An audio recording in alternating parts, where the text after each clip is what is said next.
چلے آؤ اخوت کی وراثت بانٹ لیتے ہیں، دلوں سے نفرتیں دھو کر محبت بانٹ لیتے ہیں۔ اس شعر کے ساتھ میں آپ سب کو آداب و سلام پیش کرتا ہوں۔ حاضرین، دنیا میں امن و امان کا جو فقدان ہے، اس سے پوری انسانیت پریشان ہے اور اس کا کہیں مداوع نہیں ملتا۔ راکب نے کوشش کی ہے کہ شیخ سعدی علیہ الرحمہ کے اخلاقی اشعار و اقوال سے ہم ان کا پیغام اخذ کریں۔ تو سامعین، شیخ سعدی فرماتے ہیں، بنی آدم آزای یک دیگرند، بنی آدم آزای یک دیگرند که در آفرینش ز یک جوهرند، چو عزوی بدر آورد روزگار، دیگر حزب ها را نماند قرار، تو کز محنت دیگران بیگمی، نشاید که نامت نهند آدمی۔ خلاصہ اشعار ہے، بنی آدم جو ہیں تمام ایک ہی جوہر سے پیدا کیے گئے ہیں اور وہ ایک ہی جسم کے حصے ہیں۔ اس ایک جسم کے حصے میں سے جب کسی حصے کو تکلیف پہنچتی ہے، زمانہ غزن پہنچاتا ہے، تو دوسرے حصوں کو بھی قرار نہیں رہتا۔ اور یہ کیسے ممکن ہے کہ ایک حصہ تکلیف میں، مصیبت میں، رنج میں مبتلا ہے اور دوسرے حصے چین اور آرام سے رہیں؟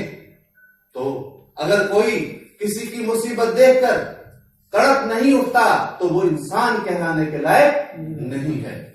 تو شیخ سعدی نے وقتاً فوقتاً اپنے امراء اور وزراء کی مدح کرتے ہوئے مختلف مواقع پر ان کو نصیحت کی ہے۔ چنانچہ ہلاکو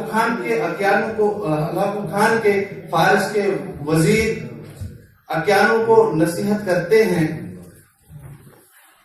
بس بگردید و بگردد روزگار، بس بگردید و بگردد روزگار، دل به دنیا در نبندد هوشیار، ای که دستت میرسد کاری بکن، پیش از آن کز تو نیاید هیچ کار، آنچه این که در شاهنامه ها آورده اند، رستم و رویین تن اسفندیار، تا بدانند این خداوندان ملک، که از بسی خلق است دنیا یادگار، وانچه دیدی برقرار خود نمان، وانچه بینی هم نماند برقرار، دیر و زود این شکل و شخص نازنین، خاک خواهد گشتن و خاکش دوبار۔ اس کو نصیحت کرتے ہوئے کہتے ہیں، یہ جو زندگی ہے یہ چند روزہ ہے، اور جو شاہناموں کے اندر گزرے ہوئے بڑے بڑے جسد والے، بڑے بڑے قامت والے لوگ تھے، اب ان کا دنیا میں ذکر کے سوا، ان کے نام کے سوا کچھ باقی نہیں رہا ہے۔ اور یہ تلقین کرتے ہیں کہ تم دنیا میں اس وقت اہل اقتدار ہو، اور اس اقتدار کے حاصل ہوتے ہوئے تم سے جو ہو سکے، جتنا ہو سکے، کسی انسان کا بھلا کرو، اس سے پہلے کہ تم اس کے قابل نہ رہو۔ ایک اور جگہ فرماتے ہیں کہ جب انسان اپنی شرف آدمیت کو بھول جاتا ہے، اشرف المخلوقات کے درجے سے گر کر وہ اسفل السافلین کے درجے میں چلا جاتا ہے، تو گویا شیخ سعدی علیہ الرحمہ اس طرح سے نصیحت فرماتے ہوئے کہتے ہیں، ہمیں فرزند آدمند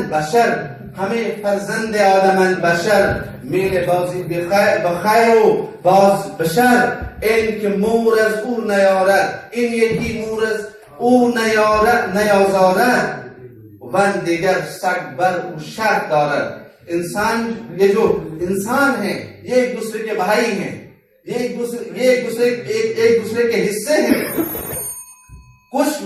کچھ انسان برائی کی طرف مائل ہوتے ہیں اور کچھ انسان نیکی کی طرف مائل ہوتے ہیں۔ جو انسان برائی کی طرف مائل ہوتے ہیں ان کی حیثیت کتے سے بھی بدتر ہے، اور جو انسان نیک ہوتے ہیں وہ ایک معمولی سی چیونٹی کو بھی نقصان نہیں پہنچاتے ہیں۔ خلاصہ کلام آپ کے سامنے پیش کروں گا۔ ہمارا آج کا جو تعلیمی نظام ہے، یہ جو اس سے احترام انسانیت اور اخلاقی تعلیم بے دخل کر دی گئی ہے، جس کی وجہ سے آج کے امراء، فضلاء، امراء اور اہل اقتدار جو ہیں وہ انسانیت سوز کارنامے انجام دے رہے ہیں، جس کی وجہ سے پوری دنیا جو ہے بدامنی کی آماج کا بنی ہوئی ہے۔ دور حاضر میں عالم انسانیت جس شدید امن کے فقدان اور بحران سے گزر رہا ہے، وہ سب کے سامنے روز روشن کی طرح آیا ہے۔ مربی اخلاق اور شاعر جہاں دیدہ کے مذکورہ بالا بیش بہا اقوال و اشعار کی روشنی میں یہ بات معلوم ہوئی کہ غلام سے لے کر آقا تک کی اخلاقی تربیت دنیا میں امن کی بحالی کے لیے ایک شاہ کلید ہے، جس سے امن و امان عالم کے راز تک رسائی آسان ہو جاتی ہے۔ مجھے یقین ہے کہ جس قوم کے اخلاق بلند ہوں، اس قوم کا غلام سے آقا تک کوئی بھی انسان کسی اپنے یا غیر پر سر منہ کے برابر بھی ظلم و زیادتی نہیں کرے گا۔ انہی الفاظ کے ساتھ میں آپ سے رخصت چاہوں گا، مقالہ لمبا ہے تو میں نے اختصار سے ہی کام لیا۔ سننے کے لیے آپ کا بہت بہت شکریہ۔